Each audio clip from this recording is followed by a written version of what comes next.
Good morning all, this is Rashmi ma'am from BTS. So today I am going to start modes of nutrition.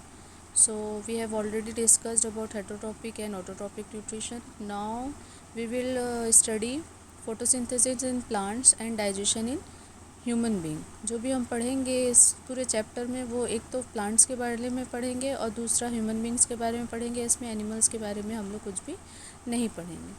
So what is autotrophic nutrition? Autotrophic nutrition का मतलब क्या होता है कि green plants जो है वो अपना फूड खुद प्रिपेयर करते हैं और उस प्रोसेस को बोलते हैं photosynthesis. The process by which green plant synthesise nutrients from carbon dioxide and water in presence of sunlight and chlorophyll is known as photosynthesis. ऐसा प्रोसेस जिसपे ग्रीन प्लांट जो है अपना फूड खुद सिंथेसाइज करते हैं from carbon dioxide and water और किसके प्रेजेंस में? सनलाइट और क्लोरोफिल के प्रेजेंस में, इज नोन एज फोटोसिंथेसिस. इस प्रोसेस को बोलते हैं क्या? फोटोसिंथेसिस. फोटो का मतलब होता है लाइट, सिंथेसिस का मतलब होता है फूड, कुछ भी चीज़ों को प्रिपेयर करना. यहाँ पे अभी हम किसके बारे में पढ़ रहे हैं? फूड के बारे में. तो फूड के बारे में पढ़ रहे हैं तो मतलब फोटो हो गया लाइट, सिंथेसिस हो गया फूड का सिंथेसिस करना. तो लाइट के प्रेजेंस में फूड कैसे प्रिपेयर होता है? तो कार्बन डाइऑक्साइड प्लस H2O, ठीक है, carbon dioxide plus H2O sunlight के प्रेजेंस में और क्लोरोफिल के प्रेजेंस में क्या बनाता है? कॉम्प्लेक्स ऑर्गेनिक फूड मटेरियल बनाता है जिसको बोलते हैं C6H12O6 प्लस O2. ठीक है. फिर इसके बाद क्लोरोफिल क्या होता है? क्लोरोफिल लीव्स में प्रेजेंट होता है. जो ग्रीन पिगमेंट प्रेजेंट होता है that is known as chlorophyll. Steps: absorption of light energy by chlorophyll. Light energy का एब्जॉर्प्शन होना by the help of chlorophyll. अभी conversion of light energy to chemical energy in splitting of water molecule into hydrogen and oxygen. ठीक है, hydrogen और oxygen के form में split होना. Reduction of carbon dioxide to carbohydrates. Carbon dioxide का reduction होना to carbohydrates. अच्छा, reduction का मतलब क्या होता है? रिडक्शन का मतलब ये होता है कि removal of oxygen and addition of hydrogen. अगर ऑक्सीजन का रिमूवल हो रहा है और एडिशन हो रहा है हाइड्रोजन का तो उसको बोलते हैं रिडक्शन.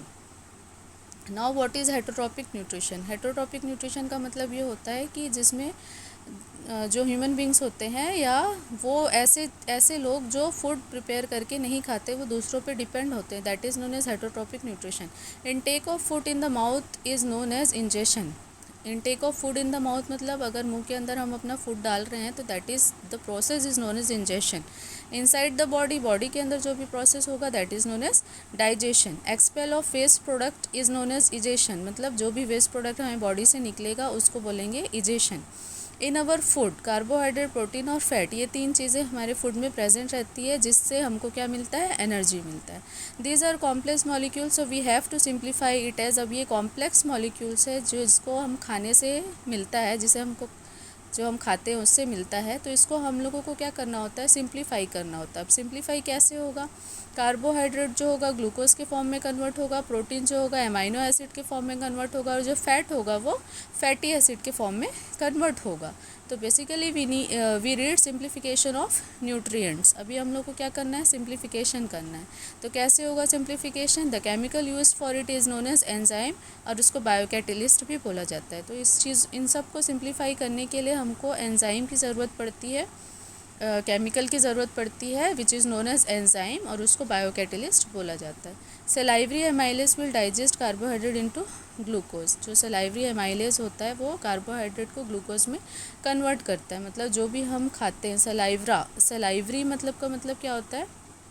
सलाइवा प्रेजेंट होता है माउथ में, तो वो सलाइवरी एमाइलेज एक एंजाइम है जो डाइजेस्ट करता है क्या? कार्बोहाइड्रेट को ग्लूकोज में. Pepsin will digest protein into amino acid. Pepsin जो होता है वो क्या डाइजेस्ट करता है? प्रोटीन को एमाइनो एसिड में कन्वर्ट करता है. लाइपेज जो रहता है will digest fat into fatty acid. Lipase जो होता है वो डाइजेस्ट करता है किसको? फैट को फैटी एसिड में. 5 प्रोसेस ऑफ डाइजेशन. अभी डाइजेशन के 5 प्रोसेस होते हैं. कौन कौन से? इंजेशन, डाइजेशन, एब्जॉर्प्शन, एसिमिलेशन और इजेशन. इंजेशन का मतलब क्या होता है? Taking in food. मतलब जो भी हम फूड इनटेक करते हैं, जो भी हम खाते हैं, that is known as ingestion. Digestion का मतलब क्या होता है? Break down of complex food substance into smaller soluble food substance. मतलब कि जो भी हम खाते हैं वो बहुत ज़्यादा कॉम्प्लेक्स फूड सब्सटेंस होता है, उसको हमको क्या करना पड़ता है? स्मॉलर फूड सब्सटेंस में कन्वर्ट करना पड़ता है. ठीक है, ब्रेक डाउन करना पड़ता है, तोड़ना पड़ता है, that is known as digestion.